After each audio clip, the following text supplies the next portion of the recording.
Hi everyone. Tano here, the internet's busiest music nerd, and it's time for a review of this new Knocked Loose album, You Won't Go Before You're Supposed To. Here we have the third full-length studio album from this metalcore and hardcore act, Knocked Loose, a respectably heavy band from Louisville, Kentucky, that has been at it for over a decade now. And while their two previous records up until this point certainly kicked ass, I wouldn't say either of them brought a sound that was specific enough to where they stood out in the very dense and saturated world of metalcore. However, on their 2021 EP, A Tear in the Fabric of Life, the band did begin to get more creative with tension, grooves, sounds, and sound effects that they surrounded their pummeling breakdowns with. And also on this new album here, they continue mining for creative ways to make their skull-crushing strain of metalcore that much more nuanced and colorful, which is a good thing. Finer details generally are nice, but simultaneously on this record, Knocked Loose is very clearly fully engaged in the broad, global, loud rock arms race to generate the most blaring and punishing sound possible on an album. And right now, with this record, I would say it is Knocked Loose that is pulling out to the front. Now, being real, I'm a New England boy. I've heard my fair share of metalcore over the years, and I truly believe this record here is honestly pushing the envelope for the genre a little bit, which is pretty surprising because I didn't think anything was ever really going to top something like a Kurt Ballou production. I mean, no shade to the guy, obviously he's partially responsible for some of my favorite albums of all time, but the thickness and bass and clarity on this Knocked Loose record is just incredible, due in part to producer and songwriter Drew Folk, who got his start with metalcore bands such as Motionless in White, but over the years he's done his fair share of stuff for a lot of rap artists too. And I can honestly see how all of that is coalescing on this album, because again, the low end in the mixes on this thing are incredible, and the attention to detail on the editing side too, to make sure every drum hit and every chug in the guitars on the breakdown, like, it just hits with maximum impact, making sure at times there's these tiny moments of silence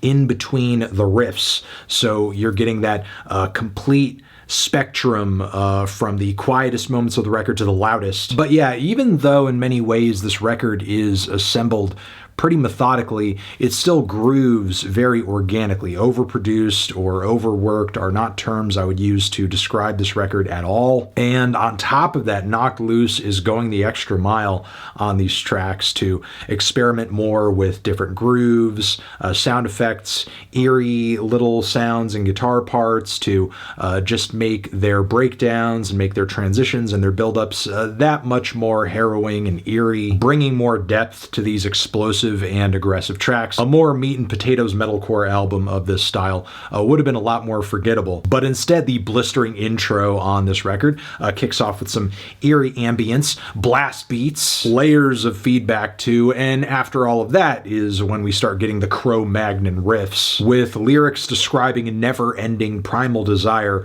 for comfort that is never quite satisfied, being driven mad by this desire to a degree. And while it's not the catchiest song on the record, it certainly sets the tone very well in terms of the narratives to follow and just the volume and intensity that we're going to be experiencing for most of this thing. Then on the following piece by piece, we are in full breakdown mode. We really catch the full range and punch of the drums with them playing at a reasonable pace. The sustain on that snare is massive.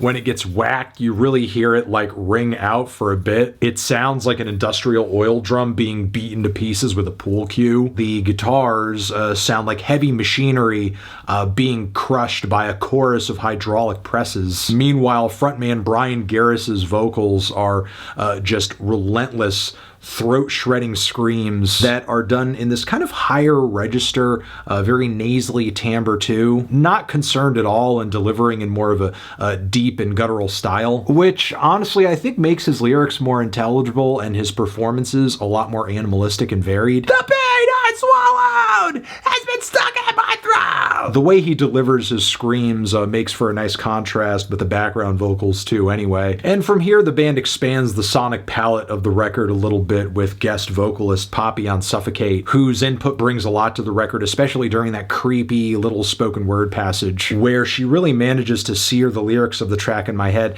And that's not even the catchiest part, because from here we have these sinister, dissonant little guitar bits that sound like they're straight out of a horror movie trailer. And in the final breakdown of the song, the drummer kind of switches it up into a reggaeton groove. We're all of a sudden getting a but in like a metalcore context, and it works. The seething bitterness and hatred and need for separation expressed in the lyrics on this track is reinforced on the following Don't Reach For Me, whose opening bars stuck with me quite a bit. I dream of a cleansing wave reborn, don't reach for me, no lies can spread from a tongue removed. And I love the way these lyrics expand even further over these doomy and eerie, heavier guitar passages later into the track. Then again, once more after this kind of stripped back breakdown passage, the progression of the track is great. There is a push and pull to each section, tension and release, which the band is so skilled at pulling off at this point. It's really an essential part of this record because it keeps the songs from getting stale, despite many of them being so loud from front to back, so relentless. And it's now that I would like to point out that it's not just the flow of these tracks that is great, but the album overall, because it's varied enough to where it feels like I'm not just listening to one single sound or song or idea play out again and again and again, but it moves so tightly from track to track, from moment to moment.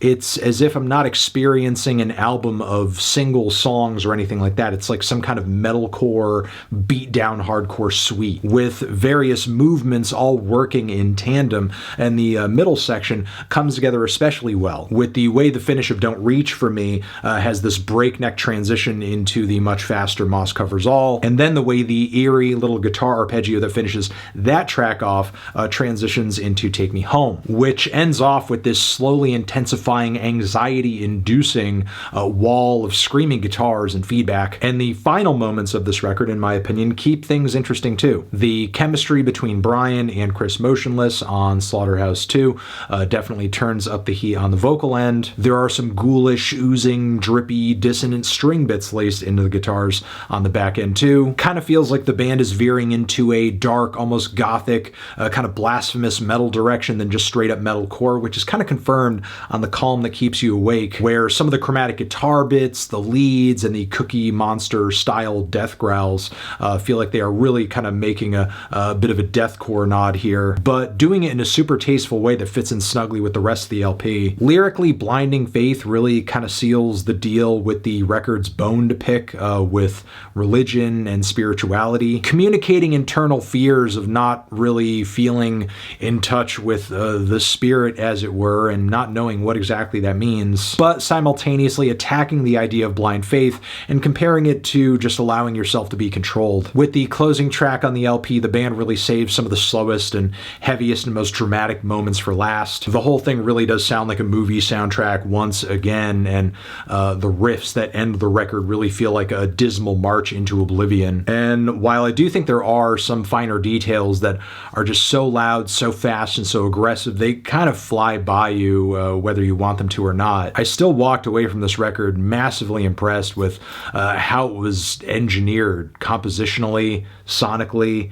and even conceptually, as the sound of this record, again, in my opinion, by metalcore standards especially, is just incredible. Not only are the details and the balance there, but in terms of thickness, intensity, and heaviness, this is just like the next step for the genre. Then in terms of the narrative, you may or may not take personal issue with this album's personal perception and opinion on religion and faith, but there is a lyrical consistency and focus that I can't deny, and at least the band is trying to put some pretty poetic lyrics to these themes and tropes around blasphemy and just a lack of faith and a lack of belief, and also putting out there some sensible and understandable feelings around how destructive it can be to force yourself into feeling something or willing yourself to something when your heart's not really in it. Then there's just the writing and performance side, which the guitar work, the riffs, the drumming, the vocals, they're all all bold, they all hit hard, they all contribute to incredibly memorable moments across the entirety of the album. No one part of it feels like it's falling massively short or anything like that. And while it may have been cooler to hear some more dynamics and variation across the LP, 27 minutes is also kind of a very ideal length for this sort of thing, so that it doesn't overstay its welcome either. So yeah, that's this incredible,